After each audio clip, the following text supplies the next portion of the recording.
두 번째 강의 돌림힘, 토크에 대해서 진행해 볼게요. 전 시간에 잠깐 언급을 하긴 했는데 돌림이라는 게 뭐냐? 이름 뜻 그대로 물체가 회전을 할 수 있잖아요. 우리가 물리원에서는 물론 자동차가 움직이고 뭐 공이 떨어지고 하겠지만 걔네들 전부 다 그냥 좌표상의 점으로 봤단 말이에요. 실질적인, 현실적인 형태는 고려하지 않았기 때문에 현실적인 부분이 고려되면 물체는 이제 병진운동이라고 하는 직선운동을 할 수도 있지만 얘가 돌아가면서 직선운동을 할 수도 있죠. 그래서 회전이 이제 고려되기 시작해요. 근데 이 회전하는 이제 관여하는 요소를 어떻게 설명을 하냐? 자, 기호 얘를 이제 토크라고 부를 거고요. 이 토크는 R 크로스 F다 이렇게 설명을 할 겁니다. 자, 여기서 R이라고 하는 게 거리인데 어떤 거리냐? 축에서 힘점까지 거리다 이렇게 설명을 할 거예요. 그래서 이 토크 풀 때는 하나의 포인트 중 하나가 회전축을 어떻게 잘 설정하느냐, 그게 중요한 포인트긴 합니다. 그래서 얘를 대표적인 예시를 문고리로 들었었죠. 자, 바형태의 문고리 같은 경우에 지금 거리 성분, 자, 손 끝을 여기 손잡이 끝을 잡고 민다고 했을 때 이게 R 벡터라면 여기서 아래로 누르는 F 힘 벡터가 생길 거고요. 그럼 얘는 전체적으로 어떻게? 아래쪽으로 시계 방향으로 회전하게 되겠죠. 그래서 지난 시간에 역시나 설명을 했지만 이제 여기서 토크 방향이 물론 축 방향이지만 앞으로는 시계 방향 토크, 반시계 방향 토크 그냥 이렇게 할 겁니다. 우리가 수학을 푸는 게 아니라 물리를 푸는 거기 때문에 저 축 방향보다 회전 방향이 더 중요해요. 그래서 의미상 안 맞지만 토크를 회전 방향에 부여를 할게요. 자, 그러면 얘가 일로 돌겠죠. 그렇죠? 그럼 만약에 얘를 못 돌게 하려면 어떻게 하겠어요? 물체를 회전시키는 요소가 돌림힘, 토크라면 이 값이 반대 방향으로 크기가 같으면 되겠죠. 우리가 그거를 토크 평형 이라고 부를 건데, 그러니까 돌림힘 평형이죠. 이거의 대표적인 예시가 시소 같은 거예요. 자, 정 가운데 지뢰죠, 지뢰. 자, 지뢰인데 정 가운데에 받침대가 있고요. 이 받침대 기준으로 한쪽에 물체가 예를 들어서 뭐 100N짜리 물체가 있다고 합시다. 이 물체가 있는 지점까지 2m 떨어져 있고 반대쪽에 한 6m 떨어져서 여기다가 힘을 가해서 누를 건데 얘네가 기울지 않게 수평을 유지하고 있으려면 몇 뉴턴으로 눌러야겠냐 이런 거예요. 자, 여기서 얘가 돌면 안 돼요. 수평을 유지하고 있어야 되니까 토크를 설정하기 위해서 R이 생기려면 R을 곱해야 되잖아요. 그러니까 R을 만들어야 되는데 축이 설정이 돼야 돼요. 근데 이거 같은 경우는 쉽죠. 받침대가 당연히 회전축으로서 작용을 할 거고요. 그러면 축에서 힘점이라는 건 저기 물체에 걸려있는 중력인 100N과 여기 6m에 걸려있는 힘 F가 되겠네요. 자, 그러면 여기 물체가 만드는 토크는 이쪽으로 지뢰를 회전시킬 건데 이게 반시계 토크가 되겠죠. 그래서 둘이 곱하게 되면 거리랑 곱해야지 200. 자, 토크 같은 경우에 지금 거리랑 힘이랑 곱하기 때문에 단위 같은 경우에는 뉴턴, 도트, 미터 이렇게 쓰게 될 거예요. 자, 오른쪽 얘 같은 경우는 똑같이 몇으로? 이게 지금 시계 토크를 만들 건데 시계 토크 같은 경우에 6m 곱하기 F가 되겠네요. 자, 그러면 얘랑 200이랑 얘랑 같아야 되는 거니까 토크 표현식이 어떻게 돼요? 200은 6F가 될 거고요. 따라서 F가 몇이 되는데요? 6분의 200이니까 얘 계산해서 3분의 100 뉴턴을 가하면 되겠죠. 자, 보면 알겠지만 원래 물체의 무게보다 좀 더 작은 3분의 1 정도 작은 힘으로 물체를 들 수가 있어요. 그래서 지뢰라고 하는 건 우리가 어떤 어려운 일을 해내기 위해서 쓰는 도구로서 많이 사용이 되죠. 지뢰 쉬워요. 뭐만 하면 돼요? 회전축 기준으로 거리 힘 같은 쪽 방향에 있는 거리와 힘을 곱해서 평형을 맞추면 회전하지 않는다. 이렇게 알고 계시면 되고요. 이 지뢰 원리로 활용되는 또 하나의 장치가 축바퀴라는 게 있어요. 이 축바퀴라는 건 뭐냐면 얘가 회전축이 공유되어 있는 바퀴 두 개가 맞물려 있다고 보시면 돼요. 가운데 이제 꼬챙이처럼 회전축이 공유되어 있고 얘네가 돌면 다 같이 돌아가는 건데 예를 들어 반지름 B가 뭐 1m, 바깥쪽은 2m라고 할게요. 자, 그때 안쪽 바퀴에 물체가 매달려 있고 바깥쪽 바퀴에 줄이 매달려 있어서 얘가 감길 건데 실타래처럼 바깥쪽 줄을 아래로 잡고 힘을 줘서 당길 거고 얘는 똑같이 100N이라고 설정을 해봅시다. 자, 그러면 무슨 일이 생기는 거냐면 얘가 자 하나 이제 부채꼴을 만들어 줄게요. 만약에 내가 얘를 당겨서 위쪽에서 이쪽까지 당겼다라고 한다면 회전축이 공유되어 있기 때문에 안쪽에도 똑같이 회전을 하게 돼요. 자, 그래서 얘네들이 반지름 B와 똑같은 호의 길이를 만들겠죠. L, 2L. 그래서 이동거리 우리가 1과 에너지라고 하는 파트에서 에너지는 보존돼야 되니까 이 물체가 올라간 길이가 L이라면 F가 해야 되는 건 2분의 1. 그러니까 힘이 절반이 줄어야 1의 양이 같을 수가 있겠죠. 자, 이게 말만 하면 힘든데 이런 얘기예요. 100이라는 힘에 L을 곱하거나 여기 F에 2L을 곱하거나 이게 둘 다 뭐니까 1의 개념이니까 크기가 같아야 된다. 이런 걸 1의 원리라고 하고요. 얘네들이 같으려면 힘은 지금 거리비랑 반비례해서 절반인 50이 돼야겠죠. 자, 근데 이 50이 어떻게 나올 수도 있냐면 위에서 구조에서 보면 알겠지만 지금 여기에 이렇게 회전축을 관통하는 여기 힘점, 회전축 지뢰 구조라고 보시면 돼요.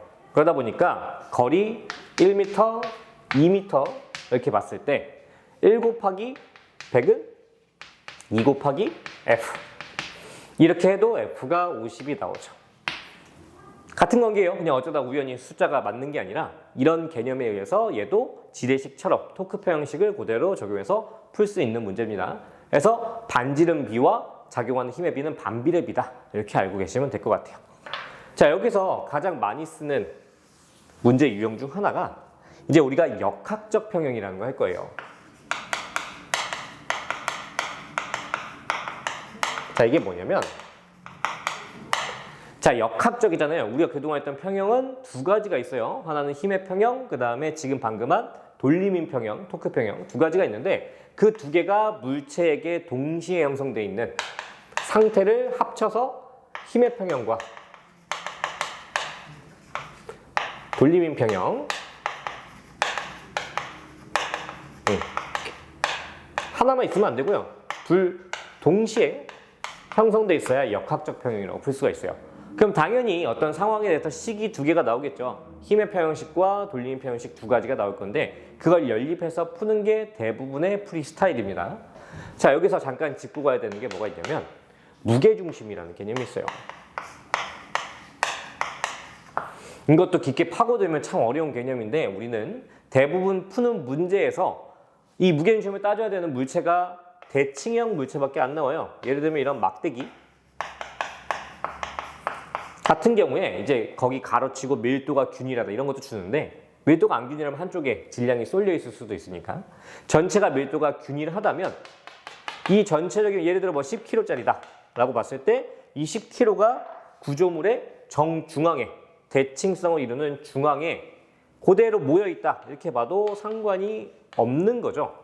그래서 만약에 이제 구조물의 질량을 문제에서 제시를 했다면 거기에 무게중심의 힘점을 잡아라 이런 문제나 마찬가지예요.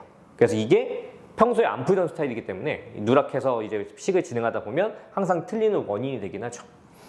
자, 예시를 들어볼게요. 예시를 들면 자, 옆에 지뢰 같은 경우는 받침대가 하나밖에 없었지만 여기는 받침대가 두 개가 있는 거예요. 자, 두 양쪽에 받침대가 물체를 받칠 건데 물체가 자, 전체 길이가 한 10m라고 보고 얘가 2m 정도 떨어져 있다고 할게요. 그리고 얘는 10N 10N 이렇게 합시다. 값을 작게. 자, 그리고 막대기는 5kg 정도 이렇게 얘기를 할게요. 자, 이렇게 얘기했을 때 자, 문제에서 풀 때 흐름, 항상 흐름이 중요해요. 지금 보면 우리가 힘의 평형이나 돌림의 평형식을 이 예시, 문제 상황에서 끄집어낼 건데 그럼 당연히 힘점을 잡아야겠죠. 어느 위치에 힘들이 작용하고 있는지. 그래서 가장 쉬운 여기 물체 10N. 자, 이제 이게 중요하다고 했죠. 5kg니까 힘의 입장에서는 정중앙에 5m겠죠. 50N이 작용을 할 거예요. 자, 근데 이게 끝이 아니라 이제 정말 많이 나오는 건데 수직 항력은 받침대가 있으면 무조건 설정을 해두셔야 돼요. 그래서 이쪽 받침대 작용한 힘과 이쪽에 작용한 힘이 다를 거예요. 왜? 전체적인 질량이 왼쪽에 쏠려 있으니까. 그래서 여기가 N1, 여기 N2 이렇게 구분을 합시다. 자, 이렇게 힘점을 여러분들이 문제를 보고 표기를 해야 되는데 여기서 누락되면 어차피 결과적으로 틀리게 돼 있어요. 애초에 처음부터 정확하게 식을 설계할 이제 요소들을 눈에 익혀두든지 아니면 문제 안에 표기를 해두든지 이렇게 설정을 해놓고 시작을 해야 됩니다. 자, 해봅시다. 첫 번째. 자, 힘의 평형식 같은 경우에는 지금 화살표 보면 알겠죠? 이게 힘점이 뭐 떨어져 있다 하더라도 전체적으로 위로 미는 힘, 아래로 미는 힘이 같아야 안 움직여요. 그래서 N1과 N2의 합을 60N이라고 할 수가 있죠. 자, 또 두 번째 토크 평형인데 얘는 아까도 얘기했지만 회전축이 중요해요. 그래서 회전축을 설정할 때 팁을 주자면 우리가 이 반지름이 생겨야 되는데 만약에 반지름이 0이면 토크도 없는 거잖아요. 그래서 미지수가 있는 힘점 중에 한 곳을 회전축으로 삼으면 내가 여기에 토크를 토크 평형식에 사용할 필요가 없는 거예요. 얘는 N1은 무시가 되는 겁니다. 그래서 N1을 무시한 채로 나머지 힘점만 보면 중력은 아래로 눌러서 시계로 회전시킬 건데 얘는 N2는 위쪽으로 반시계로 밀어 올리겠죠. 자, 그래서 얘가 계산해보면 2 곱하기 10에 플러스 5 곱하기 52 마지막 끝에 10m의 N2의 값과 같아서 토크 평형이 만들어지겠네요. 자, 그래서 위에씩 아래씩 일단 세워놓고 뭐부터 풀지는 여러분들이 세워보면 눈에 보일 거예요. 지금 보면 토크 평형식에서 N2만 미지수니까요. 식을 풀어보면 지금 얘가 20, 얘가 250이니까 270이 10N2가 됐잖아요. 그러면 N2는 자연스럽게 27N이라고 볼 수가 있겠네요. 그럼 27N이니까 여기에 27이 들어가면 얘는 33이 된다. 이렇게 문제에서 몰랐던 값들을 다 구할 수가 있게 되는 거죠. 이게 가장 일반적인 풀이 흐름이라고 보시면 돼요. 자, 그래서 토크에 대해서 살펴봤는데 마지막으로 여러분 이게 어쨌든 문제이기 때문에 이 어려운 파트의 모든 문제의 비중을 쏠 수는 없어요. 그래서 이 파트에서 하나 더 나오는 게 뭐가 있냐면 잠깐만 지우고 진행을 할게요. 물체의 안정성이라는 부분인데 물체가 지면에 잘 세워져 있는 안정성 어떤 외부로부터 요소가 있다 하더라도 중심을 잡고 잘 정지 상태를 유지하고 있는 상태를 안정성이라고 얘기를 하는 건데 이걸 예시를 들기 위해서 사다리꼴 모양의 꽃병이 있다고 가정을 할게요. 자, 이렇게 꽃병이 있고 이 꽃병 같은 경우에 밀도가 균일하다면 전체 중심축에서 그래도 가운데보다는 아래쪽쯤에 무게중심이 있겠죠? 지금 같은 경우 문제가 안 돼요. 바닥면에서 모두 얘를 받쳐주는 수직항력이 생길 거기 때문에 전체 넓은 면에 안정적으로 지지를 하고 있을 건데 누군가 얘를 톡 쳐가지고 30도만 기울었다고 해봅시다. 자, 그럼 얘가 30도만 기울었다고 상황을 가정을 해보면 전체 축에 그래도 아래쪽에 있겠죠? 자, 그러면 중력은 여전히 연직 아래로 얘를 당기는 상태일 거예요. 자, 그 다음에 뭐가 생긴 거냐면 여기서 이 모서리를 기점으로 돌아갔잖아요. 그렇죠? 모서리를 기점으로 힘점까지가 우리가 뭐였어요? 이 모서리가 회전축으로서 힘점까지 R, 거리 벡터가 생긴 거죠. 자, 그러면 얘는 토크가 어느 쪽으로? 지금 R에서 F 쪽이니까 오른손 감으면 반시계로, 즉 얘가 누군가한테 충격을 받아서 지금 오른쪽으로 넘어지려고 했는데 다시 왼쪽으로 되돌려 놓는 중력에 의한 돌림힘이 생기는 거예요. 그럼 얘는 어떻게 되겠어요? 다시 원래 자리로 돌아갔는데 또 관성에 의해서 반대로 갔다가 왔다 갔다 하다가 이 힘을 잃어버려서 그대로 힘이래 에너지를 잃어버려서 결국 제자리에 원래 상태로 돌아오게 되겠죠. 그래서 아래쪽이 넓은 게 좋은데 반대 상황을 예시를 들어줄게요. 자, 뒤집어져 있는 상태에서 30도만 기울었다고 상황을 가정을 해보면 30도. 자, 전체 가운데 중심축에서 여기쯤 무게중심이 있을 건데요. 역시나 같은 크기 한 이 정도? 이렇게 mg가 있다고 치는데 반지름 성분이 굉장히 커졌죠.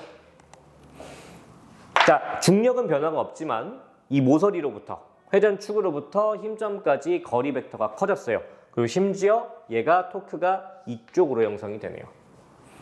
그러니까 어떻게 돼요?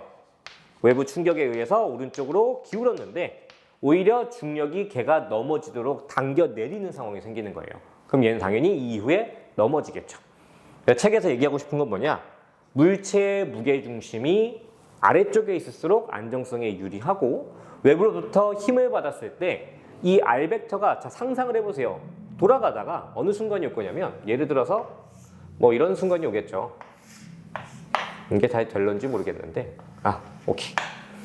지금 보면은 기울다가 R벡터가 중력과 나란해지는 순간이 올 거예요. 자, 초록색이 잘 안 보이죠? 이렇게.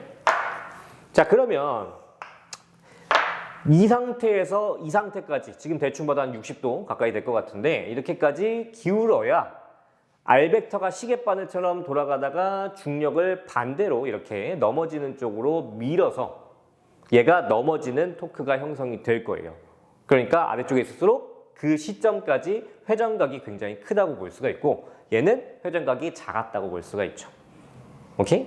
그리고 크기 자체도 비교가 안 될 정도로 이쪽이 크고 해서 큰 선박 같은 경우도 무게추 뭐 이런 것들 아래쪽에 두고 오뚜기라는 뭐 장난감 같은 경우도 우리가 샌드백처럼 쳐도 걔가 넘어졌다가 바로 일어서잖아요. 아래쪽에 대부분의 무게추가 형성되어 있기 때문에 그 아래쪽을 향해서 당기는 중력이 얘를 다시 세우는 토크를 만드는 거예요. 그래서 이런 것들은 뭐 여러 가지 사진 자료들이 있으니까 뭐 영상에 뭐 이런 자리, 빈 자리 첨부를 하든지 아니면 여러분들 교과서를 보고 공부를 하든지 어떻게든 여기까지 해서 마무리를 하겠습니다. 수고했어요.